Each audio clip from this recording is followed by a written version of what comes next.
Hello viewers, কেমন আছেন সবাই? আমি জুলহাস কবির আজ চলে এসেছি বিমানের হ্যাঙ্গারে হযরত শাহজালাল আন্তর্জাতিক বিমানবন্দরে। এখন নতুন গ্রাউন্ড সাপোর্ট ইকুইপমেন্ট কমিশনিং 2025 করবে বিমান বাংলাদেশ এয়ারলাইন্সের কর্মকর্তারা। বিমানের চেয়ারম্যান মহোদয় আছেন, সিভিল এভিয়েশন চেয়ারম্যান মহোদয় আছেন এবং বিমানের এমডি মহোদয় আছেন। আসুন আমরা দেখব যে বিমান যে গ্রাউন্ড হ্যান্ডেলিং করছে তার যে নতুন নতুন ইকুইপমেন্টগুলো আসছে সেই ইকুইপমেন্টগুলো কী এবং কিভাবে তারা এটি কমিশনিং করবে। এবং তারা যেটি বলছে যে তৃতীয় টার্মিনালে তাদের যে গ্রাউন্ড হ্যান্ডেলিংয়ের যে সেবা সেটি কিন্তু তারা প্রদান করতে চায়। আমরা দেখতে পাচ্ছি যে চেয়ারম্যান মহোদয় এবং সিভিল এভিয়েশনের চেয়ারম্যান মহোদয় সবাই এসেছেন এবং ফিতা কেটে সেটির উদ্বোধন করা হচ্ছে। হযরত শাহজালাল আন্তর্জাতিক বিমানবন্দরের তৃতীয় টার্মিনালের গ্রাউন্ড হ্যান্ডলিংয়ের প্রস্তুতি হিসেবে একসঙ্গে ২২টি ইকুইপমেন্টের কমিশনিং করল বিমান বাংলাদেশ এয়ারলাইন্স। যেগুলো আসলে তৃতীয় টার্মিনালকে কেন্দ্র করে আধুনিক। বুধবার বিমান বাংলাদেশ এয়ারলাইন্সের জিএসই বিভাগে নতুন গ্রাউন্ড সাপোর্ট ইকুইপমেন্ট কমিশনিং অনুষ্ঠানের আয়োজন করা হয়। অনুষ্ঠানে উপস্থিত ছিলেন বিমান পরিচালনা পর্ষদের চেয়ারম্যান আব্দুল মুঈদ চৌধুরী, বেসামরিক বিমান চলাচল কর্তৃপক্ষের chairman air vice marshal Mohammad Manzur Kabir Bhuiyan, ব্যবস্থাপনা পরিচালক ও সিইও ডক্টর শফিকুর রহমান সহ বিমান ও সিভিল এভিয়েশনের ঊর্ধ্বতন কর্মকর্তাবৃন্দ।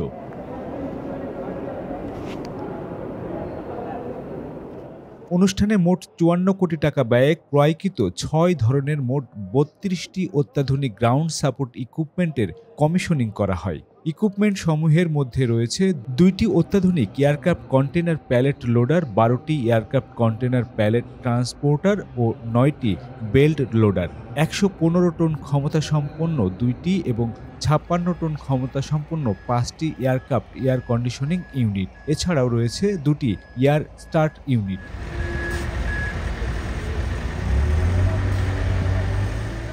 ইকুইপমেন্ট সমূহ জিএসই বহরে যুক্ত হওয়ার ফলে হযরত শাহজালাল আন্তর্জাতিক বিমানবন্দরের নবনির্মিত তৃতীয় টার্মিনালের গ্রাউন্ড হ্যান্ডেলিংয়ের সক্ষমতা বৃদ্ধিতে বিমান আরও এক ধাপ অগ্রসর হল। জিএসি বহর সম্প্রসারণের ধারাবাহিকতায় সাম্প্রতিক সময়ে ৪টি ফর্কলিফট, ৫টি আধুনিক মানের প্যাসেঞ্জার কোচ, ট্রোট্রাক্টর ১৮টি, ৬টি বেল্ট লোডার, ২টি পুশব্যাক ট্রোট্রাক্টর, ৮টি গ্রাউন্ড পাওয়ার ইউনিট অর্থাৎ ৩৫ কোটি টাকা ব্যয়ে মোট ৫৩টি ইকুইপমেন্ট জিএসি বহরে সংযোগ করেছে।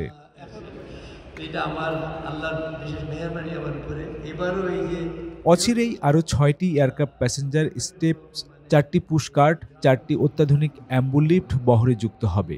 এছাড়াও ক্রয় প্রক্রিয়াধীন রয়েছে ১৪টি এয়ারক্রাফট কন্টেনার প্যালেট লোডার, 4টি পোর্টেবল ওয়াটার কার্ট, 6টি ফ্লাশ কার্ট, ২২৫টি ব্যাগেজ ট্রলি, যা আগামী ৬ মাসের মধ্যে যুক্ত হলে জিএসি বহর সমৃদ্ধ করার পাশাপাশি বিমানের রাজস্ব আয়ে বিশেষ ভূমিকা পালন করবে।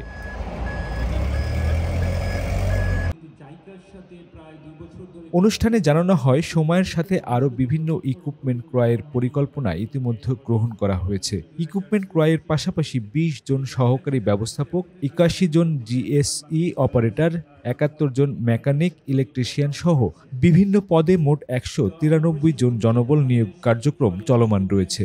গ্রাউন্ড সাপোর্ট ইকুইপমেন্ট ক্রয়, জনবল নিয়োগ ও এদের প্রয়োজনীয় প্রশিক্ষণ প্রদানের মাধ্যমে গ্রাউন্ড হ্যান্ডেলিং কার্যক্রমের উন্নতির মানদণ্ড সমুন্নত রাখতে বিমান বদ্ধপরিকর।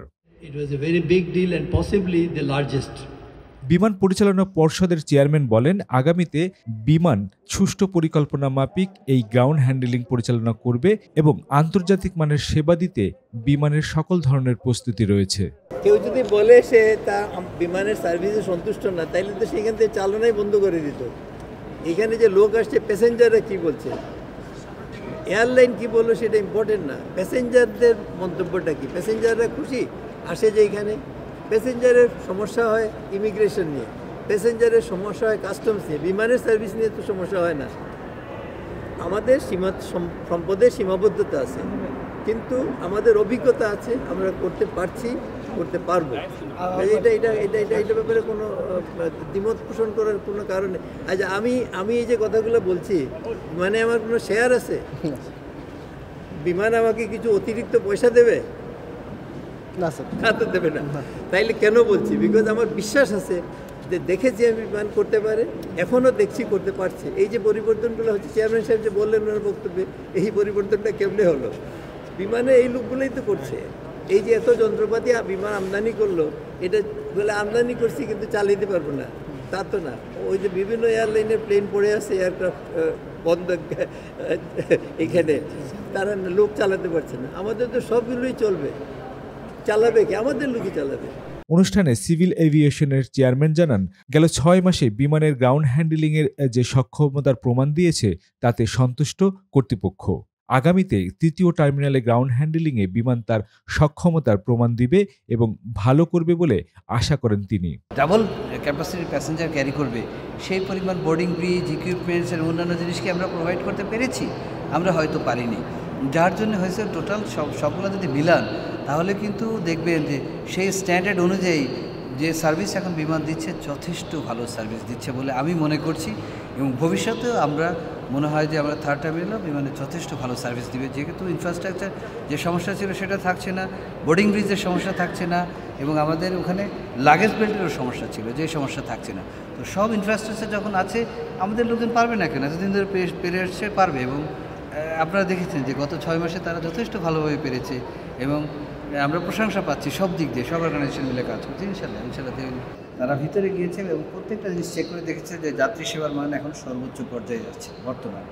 কিছু আপনাকে বলেছি, যাত্রী ধারণ ক্ষমতা হলো আমাদের 7 মিলিয়ন, সেখানে 12.5 মিলিয়ন যদি যাত্রী ক্ষমতা করানো হয়, যেখানে দাঁড়ানোর জায়গা নেই, সেইখানে কিন্তু টুকটাক ছোটোখাটো ঝামেলা তৈরি হতে পারে, এবং ছোটোখাটো কিছু ঘটনা হয়েছে। আপনি জানেন 5ই আগস্টের পরে যে আমাদের ইয়ের পরে তখন হয়েছে।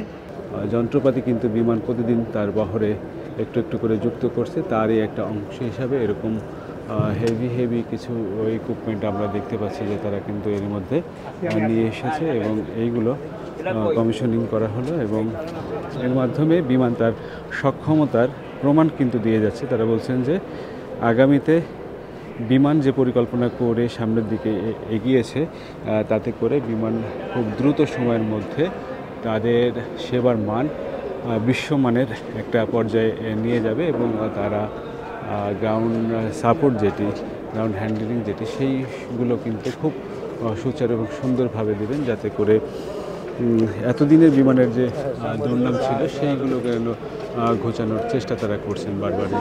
তো আমরা দেখতে পাচ্ছি যে আবারও বিমানের এমডি মহোদয়কে। তো ভিউয়ার্স, ভিডিওটি কেমন লেগেছে অবশ্যই লিখে জানাবেন। যদি ভালো লেগে থাকে তাহলে একটি লাইক দিতে পারেন এবং শেয়ার করে রাখতে পারেন। আর আমার চ্যানেলে যদি আপনি নতুন হয়ে থাকেন তাহলে অবশ্যই আমার চ্যানেলে সাবস্ক্রাইব করতে পারেন। তো ভিউয়ার্স, দেখা হবে নতুন কোনো ভিডিওতে। আজকের মতো এই পর্ব থেকে বিদায় নিচ্ছি আমি জুলহাস কবির। আগামী কোনো পর্বে আবারও দেখা হবে। সে পর্যন্ত ভালো থাকুন, সুস্থ থাকুন, নিরাপদে থাকুন।